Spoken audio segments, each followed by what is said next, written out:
Alright, so today we are looking at arc length of a curve in the xy plane, so rectangular plane, Cartesian. We need to first think about an arc length that we learned a long time ago in geometry. So, very basic, if I were to draw 2 points on this x squared curve, we could connect them by a line. And then I could find the distance of that line. So we know how to find distance. We have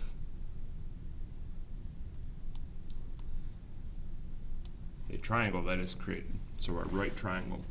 So how do we find this distance? Well, that's the hypotenuse of a right triangle. So we could say that the sides are, let me get to my pen here. We could say that this is the change in x, or sorry, change in y, and this is the change in x. So how would we find this? Well, we have Pythagorean theorem. So we could say that, well, let's just call this d. We could say that the distance is equal to, so we know d squared equals delta x squared plus the delta y squared.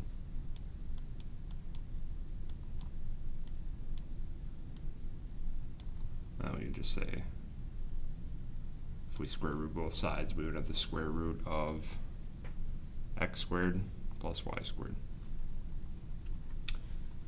So I'm calling these delta y and delta x because we are going to change these distances because we're talking calculus and we want the actual distance of the curve. So we're trying to build an equation for arc length. So if we go through and we simplify, I want to be able to pull some things out here. So let's go and let's factor out a delta x squared. So delta x squared comes out of both terms. And we are left with a 1 plus delta y squared divided by delta x squared.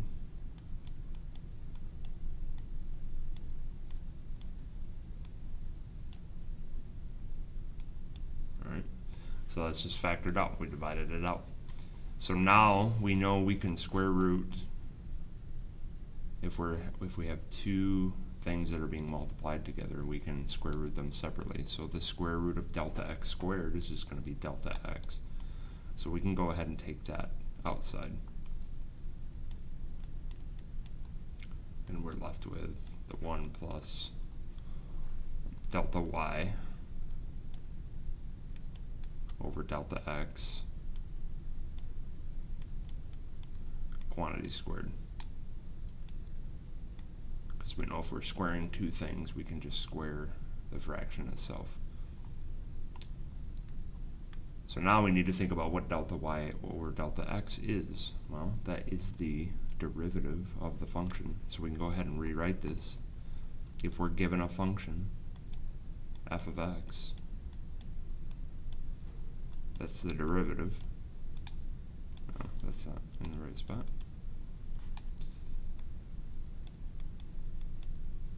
So f prime,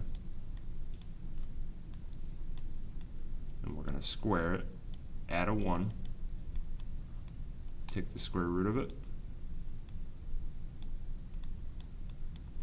We have delta x on the outside, so the change in x, and then we want an infinite number of these added together. So we want an infinite number of these little pieces. If we change the distance of x and y to little small chunks, we're going to be able to piece a curve together. So for finding, let's say we're finding a little chunk, a little distance, and then another little chunk, another little chunk, and we keep adding these together, we're going to find the length of this curve. So we are going to go from A to B, whatever A and whatever B is. So we just built our arc length equation that we're going to be using. So you can either memorize this or just know how to create it. That way you will never forget it. So here is the arc length equation. So a little cleaner look to it, but it's the same thing. So now we can go ahead and actually solve this problem. So finding the arc length of x squared from 0 to 2. So I'm going to go to a different page here. So we have those. So the arc length from 0 to 2 of x squared. So we have to do 1 plus the derivative squared. So derivative squared is, derivative of x squared is 2x. And that's it. So we just plug this in to our calculators and we would get an answer. So it's pretty simple once we remember the formula or know how to build the formula. Let's go through one more example. So f of x is given by x times the sine of x from 0 to 2 pi. So from 0 to 2 pi, we're trying to find this distance of our curve. Okay? We could try to estimate it. And really, you kind of want to, if you get an answer, you want to think about if it makes sense. Because sometimes people take derivatives wrong or they type it in wrong and they get something kind of crazy. Like length of 100 might be a little crazy for this. So let's go ahead and first think about what f prime is, because that's probably going to be the hardest part of all of this. So f prime, so the derivative of x sine x. So this is a product, so we have to use our product rule. So derivative of x is 1 times sine plus x times the derivative of sine, which is cosine. And that's what we're going to plug into our formula. So if we go from 0 to 2 pi,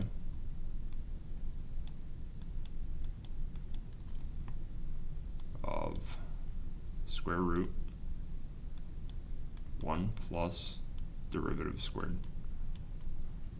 So sine x plus x cosine.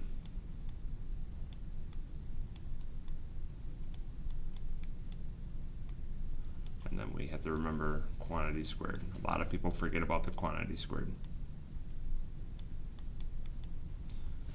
So that's the setup for the arc length of that equation. So type this in the calculator and we would get an answer. Let me know if you guys have any questions and we can go over them.